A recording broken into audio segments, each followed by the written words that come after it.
नमस्कार दोस्तों, stock market studies में फिर से एक बार आपको बहुत-बहुत स्वागत है। तो आज मैं फिर से आपके सामने कुछ इम्पोर्टेंस कंपनी के अपडेट शेयर करने वाला हूँ, तो वीडियो को पूरा लास्ट तक देखिएगा और अभी तक अपने चैनल को सब्सक्राइब नहीं किया तो ज़रूर कर लीजिएगा। कंटिन्यूअसली इन्फॉर्मेशन और अपडेट्स पाने के लिए चैनल के ऊपर बने रहिएगा। तो चलो देख लेते हैं कौन-सा कंपनी है इस वीडियो के अंदर। तो सबसे पहले मैं चर्चा करूँगा जीएसडब्ल्यू स्टील के बारे में। देखिए, बहुत दिनों के बाद इस कंपनी के ऊपर मैं चर्चा कर रहा हूँ, क्योंकि इस कंपनी के ऊपर जब ट्रेड बना था, मैं आपके साथ शेयर किया था। सबसे पहले मैं टेक्निकली चार्ट पैटर्न दिखाऊँगा। देखिए, बहुत पहले से ही कंपनी के ऊपर एंटी बन चुके थे और एंटी होने के बाद देखिए किस तरीके से करेक्शन भी हुआ और करेक्शन क्यों हुआ वो भी मैं आपको बताऊँगा। सबसे पहले यहाँ पे आप देखेंगे तो बहुत सारा इस तरीके से कुछ पैटर्न्स देखने को मिलेगा। तो इस पैटर्न्स क्या है मैं आपको अ, समझा देता हूँ, ध्यान से इस चीज़ों को देखना।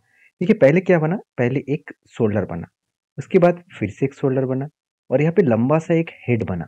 फिर से यहाँ पे क्या बना, एक शोल्डर और एक बार शोल्डर। एक चीज़ों को याद रखना, जब भी आपको रिपीटेड शोल्डर देखने को मिलेगा, तो सोचना एक पॉजिटिविटी बन सकता है उस ट्रेड में। मतलब बार-बार यहाँ पे शोल्डर क्रिएट कर रहा है, इसका मतलब और शोल्डर पिछले शोल्डर से सेकंड शोल्डर बहुत छोटा हो रहा है, इसका मतलब बायर बहुत ज़्यादा एक्टिव है। तो फाइनली हुआ क्या? यहाँ पे फाइनली ब्रेकआउट हुआ और ब्रेकआउट होने के बाद यहाँ पे धीरे-धीरे करके ऊपर भी गए थे और यहाँ पे स्ट्रांगली एक सपोर्ट था, उस सपोर्ट को रिटेस्ट किया, उसके बाद ऊपर गया। अभी देखिए 200 डेज़ ईएमए के ऊपर ही कंपनी ट्रेड करने का कोशिश कर रहा है। तो फाइनली कंपनी का जो ट्रेड बन रहा है वो 200 डेज़ ईएमए के ऊपर। अभी देखिए इस कंपनी का सिचुएशन क्या है? देखिए फिर से वही लेवल को 200 लेवल को यहाँ पे टच किया था। फिर से देखिए यहाँ पे जो रेड कलर का आपको कैंडल मतलब लाइन दिख रहा है, ये है 200 डेज़ ईएमए। तो 200 डेज़ ईएमए का मतलब है एक एक्सपोनेंशियल मूविंग एवरेज।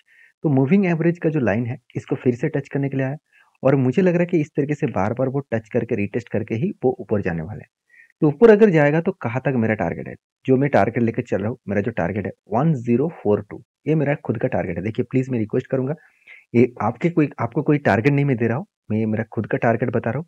मैं जिस तरीके से एनालिसिस किया हूँ, वो मैंने खुद टारगेट डिसाइड नहीं किया। जिस तरीके से यहाँ पे कब बना, मतलब यहाँ पे जो हेड बना, उसी हेड्स को मैंने मार्किंग किया और मार्किंग करने के बाद उसी मार्किंग को मैं ऊपर साइड में बिठा दिया। तो वो जो रेंज बना, वही इसका टारगेट है। तो टारगेट कितना बनेगा? 33%। अभी क्वेश्चन यहाँ पे ये आएगा कि सही में कंपनी के ऊपर एंट्री लेना सही था क्या गलत था? चलो वो मैं आपको दिखा देता हूँ।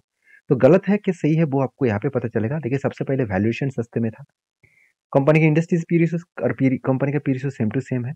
मान लेता हूँ कंपनी के पास कर्जा है, मगर फिर भी कंपनी बहुत शानदार प्रॉफिट भी कर रहा है। अगर मैं यहाँ पे क्वार्टर रिजल्ट के ऊपर चले जाऊँ, तो पिछले दिसंबर में कंपनी 39,000 करोड़ का सेल्स किए थे और इस बार वो थोड़ा सा बढ़ के कितना हो चुका है, 41,900। तो देखिए प्रेशर कहाँ पे बना, प्रेशर बना कंपनी के क्वार्टर और क्वार्टर बेसिस में। पिछले क्वार्टर में जो सेल्स था, इस बार कंपनी का सेल्स कम हुआ और एक्सपेंस को कंपनी मेंटेन करने के बाद देखिए प्रॉफिट अलग लेवल में ग्रोथ हुआ।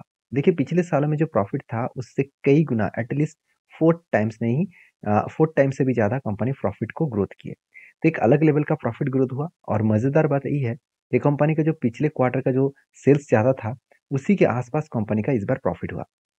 तो यही कारण के वजह से मैंने ट्रेड को कंटिन्यू कर रहा हूँ, क्योंकि मैं जब ट्रेड लिया था तो अब क्वार्टर 1 का रिजल्ट था और क्वार्टर 1 से क्वार्टर 3 तक आ चुके हैं। तो कभी-कभी कुछ ट्रेड में टाइम लग जाता है, कुछ टाइम होने के बाद वो ब्रेकआउट करके ऊपर जा सकते हैं। ऐसे नहीं कि एंट्री ले लिया और वहाँ से ही वो रॉकेट बनेगा और टारगेट अचीव हो जाएगा। आपको 100 कंपनी के ऊपर इस तरीके से ट्रेड लेंगे तो 1-2 कंपनी में ही इस तरीके से सिचुएशन मिलेगा। जब भी आप एंट्री लेंगे उसके बाद टारगेट हो जाएगा। तो बाकी 98 कंपनीज़ में आपको टाइम लगेगा। तो कितना टाइम लगता है वो तो पता नहीं है, अगर मुझे 1 साल भी लगे तो कोई फ़र्क नहीं पड़ेगा। 1 साल में भी 33% का रिटर्न कोई कम नहीं है मेरे हिसाब से। तो बाकी आपके क्या ओपिनियन है ज़रूर कमेंट्स करना, क्योंकि जेएसडब्ल्यू स्टील के ऊपर जो कैपेक्स है, मतलब कंपनी कितनी कैपेक्स को बढ़ा चुकी है वो आप ध्यान से देखिएगा। यहाँ पे कंपनी इस बार हाईएस्ट कैपेक्स को इंक्रीज़ किया, करीबन 16,500 करोड़, जो पिछली बार कितना था 14,700 करोड़। इसका मतलब कंपनी लगातार खुद के बिज़नेस को और पैसा लगाते चले जा रहा है। एक कंपनी के लिए एक बेस्ट पॉइंट ऑफ व्यू से देखा जाए तो एक बेस्ट पॉइंट है, क्योंकि इस पॉइंट्स के हिसाब से ही कंपनी का ग्रोथ होने का चांसेस बढ़ेगा। बाकी इस कंपनी के ऊपर आपके क्या ओपिनियन है ज़रूर मुझे कमेंट्स करना। और तो नेक्स्ट जो कंपनी है उसके बारे में चर्चा करूँ, उसका नाम है IREDA। तो IREDA मतलब इरिडा। तो इरिडा जो है आप सभी जानते हैं, हाल ही में लिस्टिंग हुआ पिछले मंथ में ही, और लिस्टिंग होने के बाद ही कंपनी धमाका करना स्टार्ट कर चुकी है।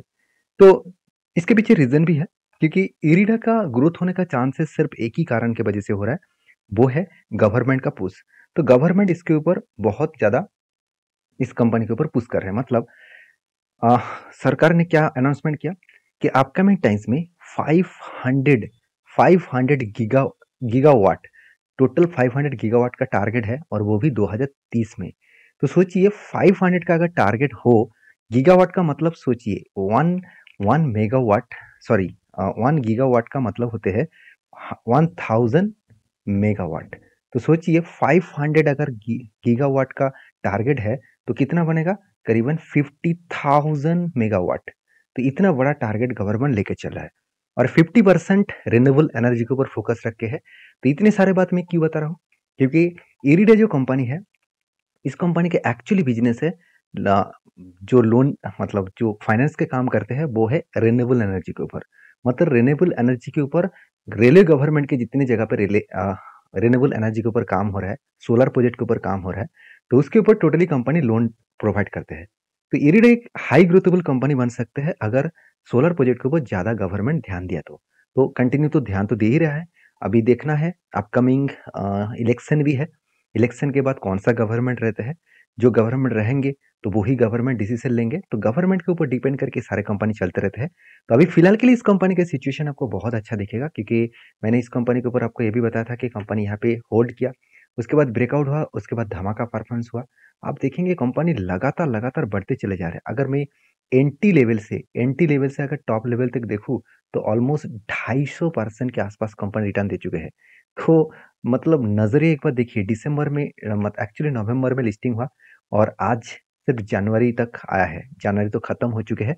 तो 2 माह मैं पकड़ लेता हूँ, 2 माह में 250% रिटर्न, मतलब 2.5 गुना आपका फंड कर चुके हैं। तो इससे बढ़िया चीज और कुछ हो नहीं सकता। तो इसको देखकर खुश मत हो जाना कि चलो यहाँ से भी 250% जाएगा हाल ही में फिलहाल के लिए। तो ऐसे होगा कि नहीं होगा इसको तो किसी को पता नहीं है। जो लोग सोचकर काम करेंगे तो वो तो अलग बात है। मगर मैं एक चीज आपको दिखाना चाहूंगा इस कंपनी के बारे में। कंपनी का परफॉर्मेंस में उतना खासियत मुझे देखने को नहीं मिला, क्योंकि रिटर्न ऑफ इक्विटी में ग्रोथ होना चाहिए था। लास्ट ईयर मतलब इस साल में कंपनी का ग्रोथ है, मगर बाकी प्रीवियस 3 साल 5 साल में उतना ज़्यादा ग्रोथ नहीं है।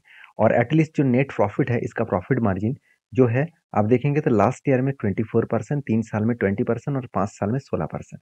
तो कंपनी का जो प्रॉफिट मार्जिन है, प्रॉफिट नेट प्रॉफिट मार्जिन है, वो कुछ इस तरीके से देखने को मिला है। तो प्रॉफिट मार्जिन तो ठीक है, मगर कंपनी का जो आरओई है, रिटर्न ऑफ इक्विटी है, तो वो पर शेयर में कंपनी का उतना ग्रोथ नहीं हुआ है जितना फाइनेंशियल कंपनी के, जितने फाइनेंस कंपनी को होना चाहिए था। तो ये कुछ पॉइंट्स है जिस पॉइंट कंपनी के ऊपर अभी भी वीकनेस है, और रिजल्ट भी आ चुके हैं कंपनी के। पिछले सालों की तुलना से इस बार कंपनी सेल्स अच्छा किया और एक्सपेंस को मेंटेन करने के बाद कंपनी का प्रॉफिट मार्जिन भी बढ़ा। तो जब कंपनी का प्रॉफिट बढ़ रहा है तो उस टाइम में कंपनी का ग्रोथ होने का चांसेस भी बढ़ जाते हैं। हाँ, एक पॉइंट्स कंपनी के बहुत वीकनेस है, वो है कंपनी के एनपीए, जो 2% था अभी घट के हो चुके 1.65%। तो मेरे हिसाब से थोड़ा थोड़ा करके कंपनी खुद के एनपीए को कम कर रहा है, क्योंकि मार्केट में अगर पैसा ही पड़े रहेंगे तो कंपनी बिजनेस कहाँ से करेगा। इसलिए कंपनी को ये पॉइंट्स को जरूर देखना चाहिए। तो इरिडा के ऊपर जो चार्ट पैटर्न है, अभी फिलहाल के लिए मेरा कोई एंट्री नहीं है, क्योंकि यहाँ पे होल्ड किया था, उसके बाद मैंने एक एंट्री लिया था और 30% तक मुझे टारगेट मिला। तो अभी फिर से मैं यहाँ पे कुछ टाइम होल्ड करे और कुछ दिन होल्ड करने के बाद ब्रेकआउट करे तो फिर से मैं कुछ डिसीजन जरूर लूंगा। तो हाँ, एक बात मैं आपको जरूर बताना चाहूंगा, जब भी इस तरीके से पैटर्न्स बनने के बाद ब्रेकआउट होता है तो मैं मिनिमम क्वांटिटी के साथ ट्रेड लेता हूँ, क्योंकि इस तरीके से पैटर्न्स के ऊपर मैं भरोसा तो करता हूँ, मगर उतना ज़्यादा भरोसा नहीं करता हूँ जिस तरीके से मैं कफ विथ विंड, मतलब कफ विथ हैंडल पैटर्न्स और बाकी जो पैटर्न्स को मैं यूज़ करके काम करता हूँ। तो चलो अभी देख लेते हैं नेक्स्ट कंपनी कौन सा है। नेक्स्ट कंपनी का नाम है पॉलीकैब। देखिए पॉलीकैब के ऊपर मैं बार बार आपको यही बात कहना चाहूंगा कि जो लोग मुझे बार बार कमेंट कर रहे थे कि पॉलीकैब बेकार कंपनी है, पॉलीकैब कंटिन्यूसली गिर रहा है, तो पॉलीकैब खत्म हो जाएगा, बहुत बड़ा लॉसेस दिखेगा, 4,000 कंपनी 2,000 में आ जाएगा, 1,000 में आ जाएगा, इस तरीके से जो कमेंट्स आ रहा था ना, तभी मैंने आपको वीडियो बना के शेयर किया कि पॉलीकैब कोई छोटा मोटा कंपनी नहीं है। सबसे पहले ये बात दिमाग में बैठा लीजिए, क्योंकि पॉलीकैब इंडिया की सबसे बड़ा कंपनी है और उस सेक्टर का नाम है cable and power cable manufacturing.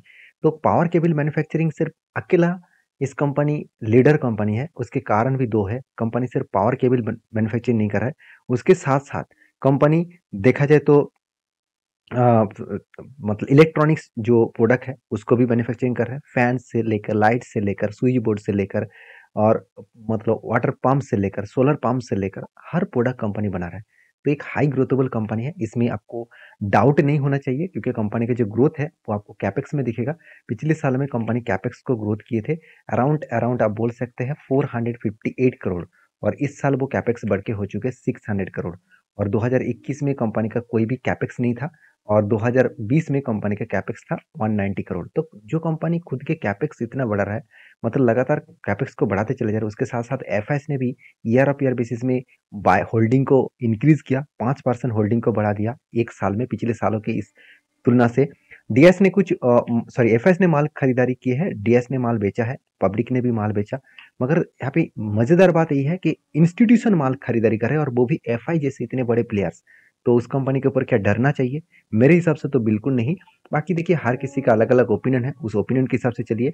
जब भी यहाँ पे करेक्शन हुआ था तो इस नीचे लेवल से मैं जब भी ग्रीन कैंडल बना उसके ऊपर मैंने एंट्री लिया था और मेरा जो टारगेट है वो मैं पहले भी बोल चुका हूँ। मैं इस तरीके से टारगेट लेकर एक शॉर्ट टर्म ट्रेडिंग के ऊपर चल रहा हूँ, एक पोजिशनल ट्रेडिंग ले चुका हूँ, एक स्विंग बेसिस ट्रेडिंग में ले चुका हूँ।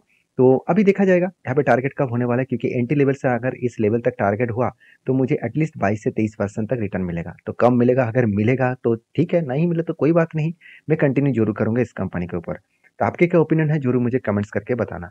नेक्स्ट जो कंपनी है उसका नाम है network people services technologies limited.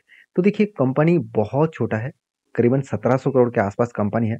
तो कंपनी ने जो प्रॉफिट एंड लॉस अनाउंसमेंट किया वो एक अच्छा खासा ग्रोथेबल प्रॉफिट एंड लॉस इस साल में दिखा चुके हैं।